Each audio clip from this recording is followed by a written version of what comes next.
নতুন mobile phone কিনে রাহিলা তার বাড়ির ভিতরে প্রবেশ করে। সবচেয়ে দামি মোবাইল ফোনটা কিনে সে খুব খুশি, কিন্তু ঘরে ঢুকতেই তার কাজের মেয়ে সীমা সে মোবাইল ফোনটি রাহেলার হাত থেকে কেড়ে নেয়।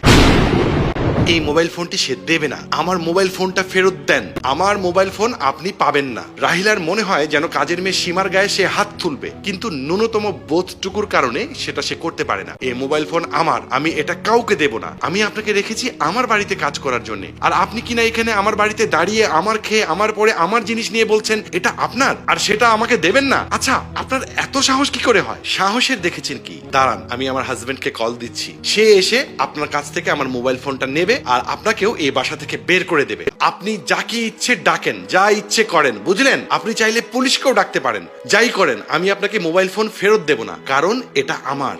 এ কথা শুনে রাহিলা নিজের স্বামী রবিনকে ফোন দেয়। কিছুক্ষণ পর রবিন আসে। কি ব্যাপার খালা, আমি এসব কি শুনছি আপনার নামে? আমি তো আপনাকে এরকম ভাবি না। আপনি ওর মোবাইল নিয়েছেন কেন? এই মোবাইল ফোনটা ওকে তাড়াতাড়ি দিয়ে দেন। আমি ওনাকে এজন্যই পছন্দ করি না। আজ তুমি প্রমাণ পেলে তো, গরিব মানুষের অভ্যাসই এরকম, চুরি করে ডাকাতি করে অন্যের জিনিস নিয়ে নেয়া। দেখো কত নির্লজ্জের মতো দাঁড়িয়ে আছে। কেন ম্যাডাম, এই মোবাইল ফোনটার উপর খুব ভালোবাসা, তাই না? নিজের টাকায় কিনেছেন, তাই অন্যের হাতে আপনার মোবাইল ফোনটা দেখতে ভালো লাগছে না। আচ্ছা, আপনার এই মোবাইল ফোনটার দাম কত? আচ্ছা, দামের কথা বাদ দেন, আপনার এই জিনিসটা আমি নিয়েছি, তাই আমাকে চোর বলছেন। আর আমার যে 3 মাসের বেতনটা আপনার কাছে রয়ে গেছে, সেটাকে আপনি কি বলবেন? সেটা কি চুরি না?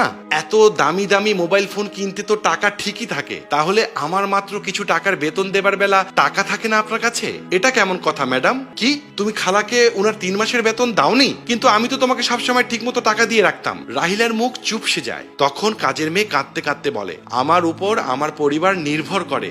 এই নিন আপনার মোবাইল ফোন।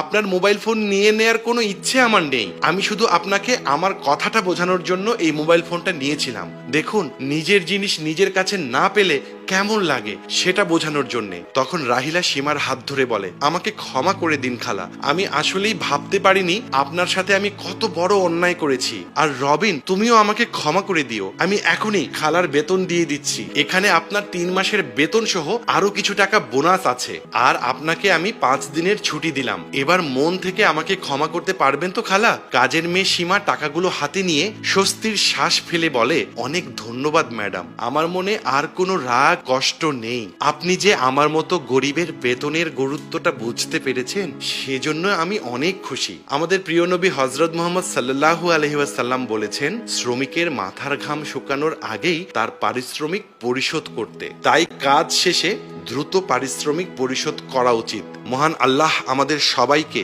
বোঝার তৌফিক দান করুন, আমিন।